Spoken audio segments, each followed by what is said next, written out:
Thank you, folks. You'll recognize her from episode 3. Please welcome Maya Wertheimer.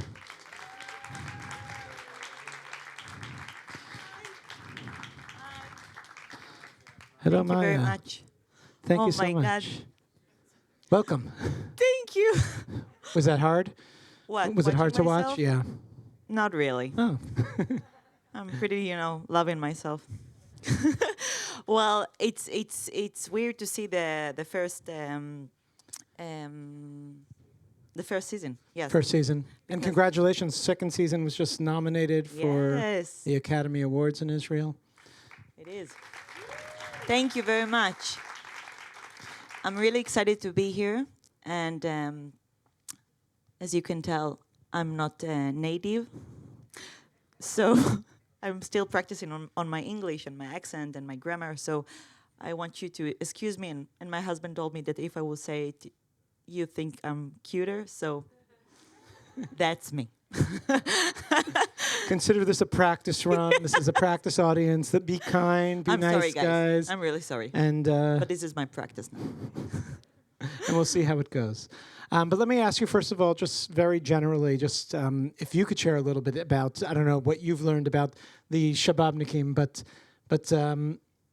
what is this world? What is this world that we are taken into in this show? Well, this is our world. Here you can see, in the religious world, there is a lot of streams, yes? And we are very different from each other. The thing about Israel that me and orthodoxim Yep. and Arabs and secular, we are learning in a different frames. We're going to different school. We don't know a lot about each other, and we are living in the same country. And I think this is why this show become so successful, because it's a sneak peek to this world that's very close to us, but actually very far away. And in the end, you can see that all of us is pretty much the same. We all want to be loved. We are all going out from the house in the morning and want that the world will understand us. But we look at each other different. We judge each other. We think, oh, well, he's not Jewish enough and other stuff. But here you can see that we are all pretty much the same.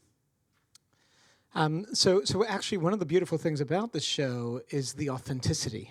It feels very authentic. The details. I mean, it feels like I don't know what they did with extras there. If they had like real yeshiva students there, but it feels very, very real. How did they make it so real? How did they allow actors who were secular actually become so authentic in the? Well, in the actually, we shows? had some yeshiva student on the set that was working with us on the language, how to pronounce stuff, and we did a lot of research. Even in this culture, in the religion, there is so many different signs, stuff that you like.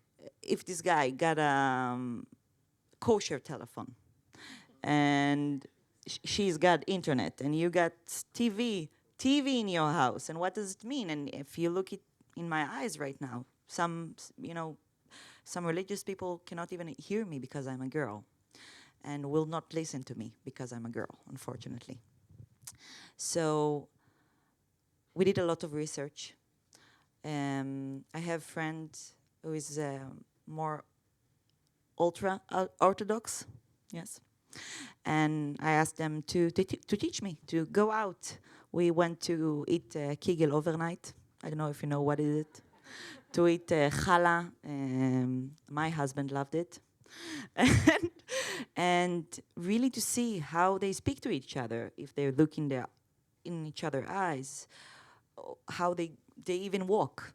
It's so different. We spent a day in Mea Shearim. I met many girls that are feminists in this world, and very breakthrough and very brave women that considered modern. and it was a lot of joy for me. The fun thing that we did, because I'm coming from a very secular house, we did before Passover. You got this thing that you go in with a light, with a candle, and looking around. People here do it, yeah? Yeah, you do it? Okay, so you're going around the house like in the dark and looking for carbs. My husband do it like all the time, so I was like, oh, I get it. So it was fun. So I was like, oh, I can do it. I can totally do it. And you see, if I got a long sleeve and I could. Some might think. Yeah. Some might think that you might be. And this is the thing about acting. I really act. We actually do that. so that brings me to my next question, because you play a really important role there, because you're a contrast. These guys. Yeah, you saw just the beginning of it. In the end, we're all dying. Stamp, no. But see the whole thing. Actually, without giving any spoilers, you become a member of the team, it seems, at least according Baruch to the Hashem. promotional. Yeah. Baruch Hashem, yeah. Baruch Hashem. Tfu, tfu, chamsa, chamsa. So you play this role. I mean, these guys. Who was this? I heard like chicken, something.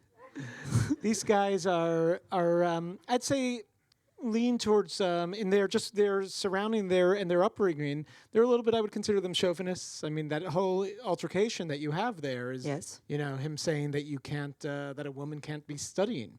You're right. You play this important role of being kind of the symbol of modernism and kind of to set these guys straight a little bit. Is that true? Is that how your character develops throughout the series? I don't want to tell you. You need to watch. But Starting on ChaiFlicks this week. Well, I think what happened, I can tell you, but like, what did I saw on the audience when people come to speak with me after they saw the show?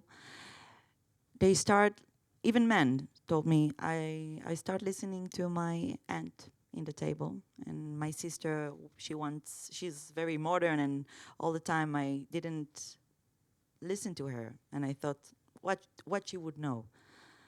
But even in their world, guys were opening their eyes to the fact that it's not black or white, and that women can do everything.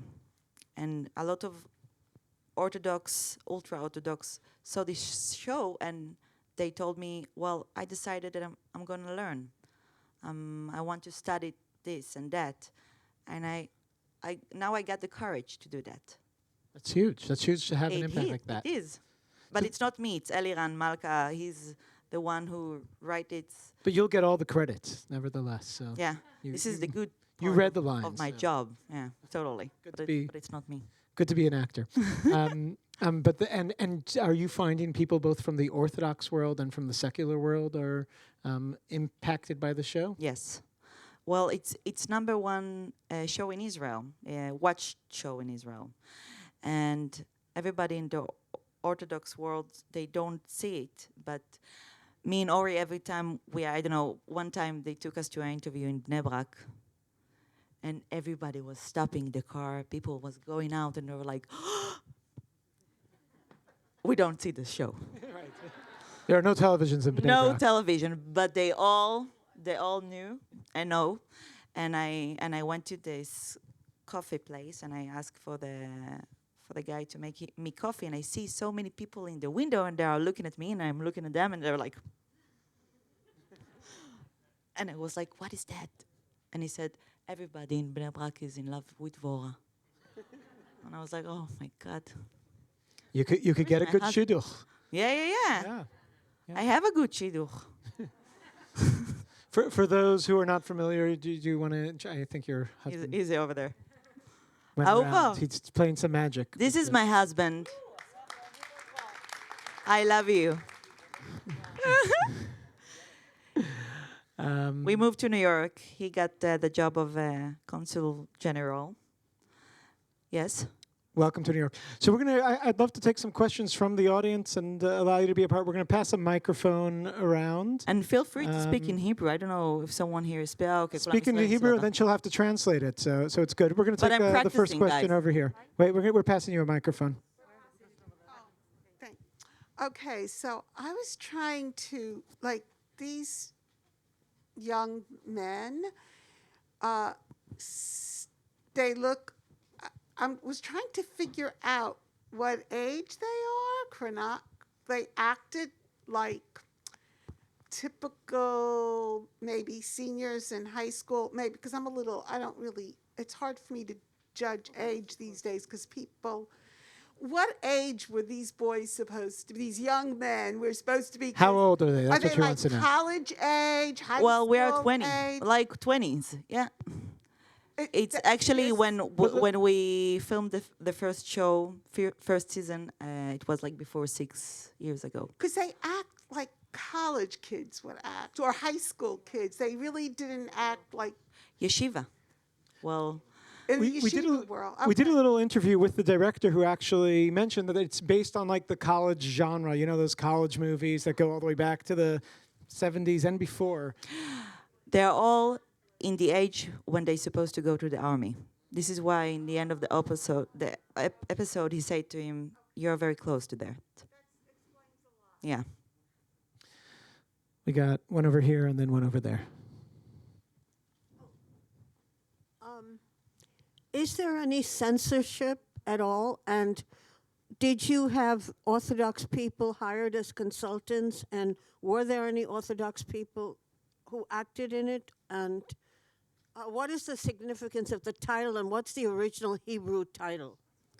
It's, all 6 questions. Yeah. If you can Well, get to them. I will try to answer it all. First of all, the streams, אני צודקת אהובה? Stream, הזרם, it's ליטאי. And I was needed to learn that. There were people who is even yeshiva boys that were on the set with us, and the mashgiach kicked them out of the yeshiva because they participate in the show. I know. It was like a big, whoa, my God, in the בעולם החרדי. And and they consoled us, and not just that, there is even a genre in Israel of like a lot of people that love to watch it and like say the knech is not okay over here. She's supposed to put like more long sleeve here. Her hair is not in the like. We got people who is all the time want to fix us because there is so many ways to be ultra orthodox. Okay, like you had few. Shababnik. What does Shababnik mean? Shababnik. Yeah, that's This the is what show's you called. meant? Ma'am, but this is your last question, and then we have somebody else who wants to ask. Well, The Hebrew title is the Shababniks. What does Shababniks mean? it's זה ילדים שובבים, misbehaved children. It's a nickname actually in Arab, I think so. Of it's like Does it like come I from the would word say- shovav or no, separate? no. Sh- Shabab is kids in Arabic.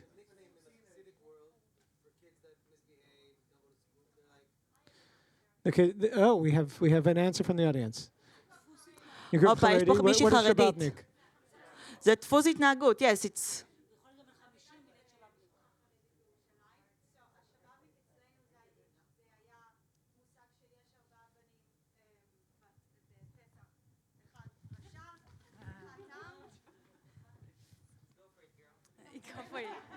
So I grew up in Haredi family in Jerusalem, and we're so happy you're in New York. Yeah. So Shababnikim in the Haredi slang, it's basically יש 4 בנים שדיברה עליהם תורה, שזה חלק מהגדה בפסח, שיש אחד חכם, רשע, תם ושאינו יודע לשאול, זה השבאבניק שהוא יושב על הברזלים ברחוב ואין לו ישיבה ואין לו איפה ללכת. אז הוא בעצם, like he's the one who don't know how to question. Briefly in English, it's a reference to the 4th son on Passover, the one who doesn't know how to ask a question. Doesn't know how to ask a question. Answer your question. And didn't know it. it's kind of the lazy kid who doesn't go to school and doesn't really But if it was like girls, take yeshiva bunch seriously. of girls, we will call it the shiksa. Okay, it's like, it's a impression. Ma'am, you had your questions. That's it. That's well, it. It's the, That's it. the This is director, not- this is not Eliran. the dialogue. And just so you know, I have to tell you, fun fact. Before they call it Shababnikim, they call it the Elohim. How would I say Elohim באנגלית, mommy? It's like the genius.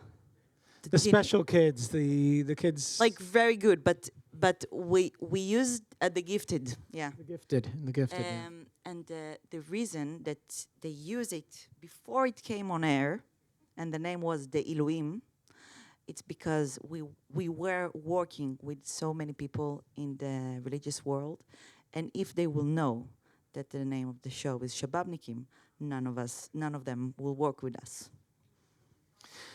But let me follow up with one question I wanted to ask you about this before we take another question from the audience. We were talking about this guy who they're not in the army. Yeah. They use the yeshiva as a way to get out of the army, to get out of doing service.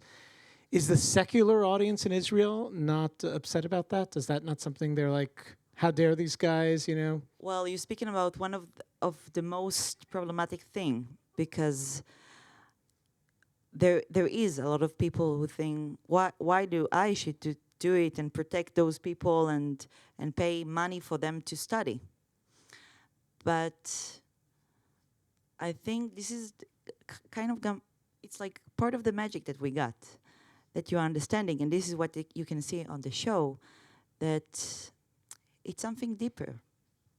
Everybody can do the best that they can do.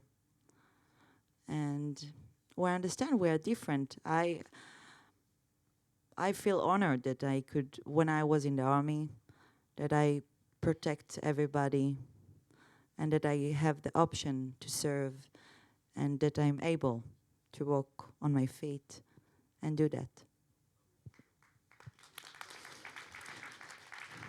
Thank you. עכשיו לא נעים להגיד שהייתי כאילו לא בקרבי וכזה, אבל... She wasn't in a combat unit. I was a fighter. There was a question over here. I saw the hand before. Hi. So my family's Sephardi, and my mother grew up in Bnei Brak. And when she told me stories when she went to school, how there was a lot of aflayot towards Sephardi people in Haredi You can see it schools. here as well. Right. And when I saw that, I was like, does this actually still happen? Like, she told me they had like segregated bathrooms and water fountains and the worst teachers, and like seeing that on screen, it hurt that like this is still really actually go on, and like what's being done to like try to remedy this? Is this like ever going to change? Well, unfortunately, it's like I will ask you about if there is racism in the world. This is actually still happening? Like, well, it's so like, I don't know. You don't think it will happen. And you will not think that, I just moved to New York before 3 weeks ago. And thank you very much. It's very cold. I still don't get it. But we'll have them turn it up a little bit. Yeah. No, but no, not here. Oh, I know. Okay. But the supermarkets are great. Like, I love it. Like, so much stuff. I feel it's like my bar mitzvah every time. Whole Bat mitzvah. Foods, do you have a favorite? Yeah, Whole Foods is amazing. And see, someone there is laughing. You relate to me. Thank you for that. Well, because my husband's job is to be responsible of representing Israel and the connection that we got, and to take care of the Jewish community, I'm more exposed now to so many problems that we got. And you got this with Sfaradim, you got this Ashkenazim, we got with everything. And Jews, we just been in Hillel, and you see, student in university that having such a hard time because they got this legacy, and they're from Israel, them families from Israel, and people look at them and like. So unfortunately, it's something that happened all the time. And I hope sometimes that we got luck that you can, okay, I will try to say it, that you can bring a message להעביר מסר through comedy, through art. And this is the magic, because this is so far away from us in some kind of a way that it's an option to look and say, oh, wait, it's not that far away from me. And this is the magical thing about this show. She's speaking about the most deepest problems, issues, that it's really, really hard to speak about them. And if you will see more episode, you will understand it. And through the comedy, it's like a bit solving them in some kind of a way. Yeah. And it's really, I mean, these are the topics that the governments in Israel weren't able to be made, and this was the biggest conflict within the government in order to the religious secular divide and the different kind of religious divides that there were is really something that is profound in Israel right now, and it's important to face it and to see all sides. And I'm happy that we get to see this side. If you want to learn more about the show, also let me tell you that we also did a recording for ChaiFlicks with all the guys. We couldn't have a woman there because that would be, we wouldn't be able to look you in the Zoom. And with the creator of the show, so you could get a little bit more about where this all came from and how it was all made. And of course, you could watch the rest of the episodes starting the 17th on ChaiFlicks, and hopefully season 3 will be coming out soon. It's going out. It's going out. It will go out. Yeah. Maya, thank you so much for being here. Thank you very, very much. Guys, thank you very, very, very much for your patience. Thank you very much. שיהיה לכם ערב טוב. Thank you very much. I think this is a perfect way to kind of like turn things around. You've been watching television and movies at home, and now you came to a movie theater to watch a TV show. I think it's the start of a new beginning. So thank you all for coming out. Thank you, guys. Have a good evening. Thank you again to IAC. Please, IAC members, you can join upstairs for the reception. Thank you very much.